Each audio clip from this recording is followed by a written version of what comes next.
can be eating the same diet, doing the same workouts, sleeping the same hours you did at 25 and still be gaining weight, losing your libido, and snapping at people for no reason.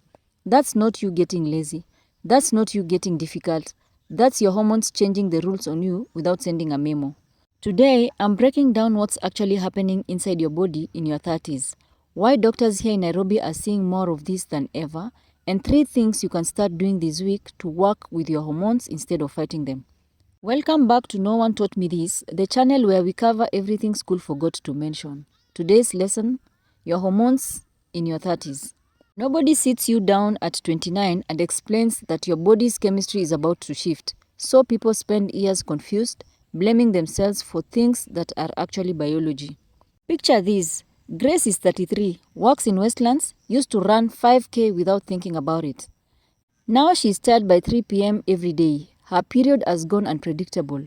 She's put on weight around her middle even though her diet has not changed, and she's convinced something is wrong with her. She goes online, reads about 100 things it could be, panics a little and does nothing. Because she doesn't know what's actually normal hormone change versus what needs a doctor. Here is the cost of not understanding this. Wasted money on random supplements that do not target the real issue. Wasted years feeling guilty about a body that's just doing what bodies do at this age. And this is the serious part.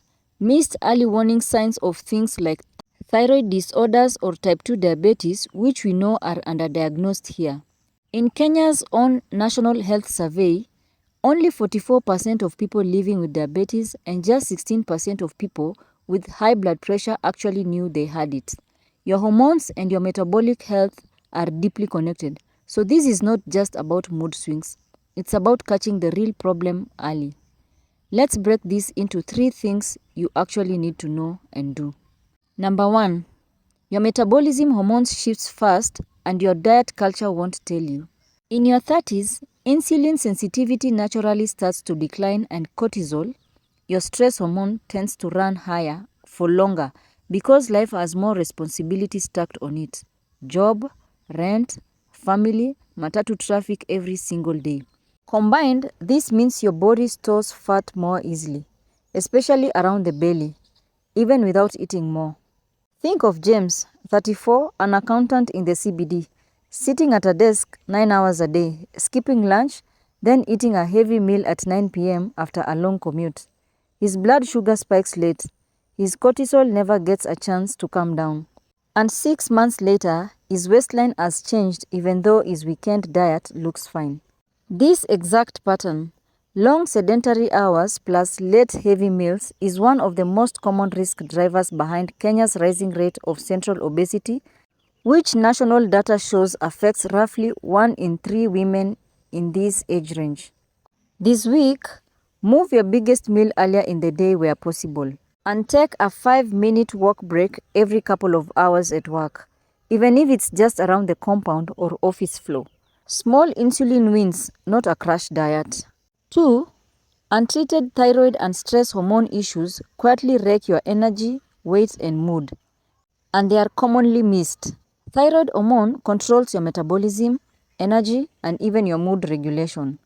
When it's off, too high or too low, people are frequently told that they are just tired or just stressed, instead of getting a simple blood test. Consider someone who is gaining weight despite eating less, feels cold all the time, has hair thinning, and is exhausted no matter how much they sleep.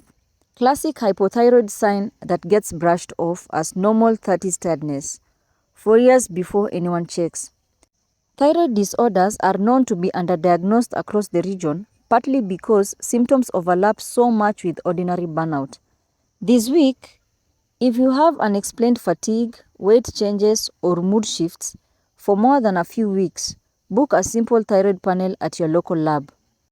It's one blood draw and rules out or confirms a fixable problem instead of you guessing. 3. Reproductive hormones start shifting a decade before menopause or andropause. Track the patterns, don't panic at it. For women, estrogen and progesterone can start becoming irregular in your mid to late 30s, a phase sometimes called perimenopause, which can begin many years before periods actually stop.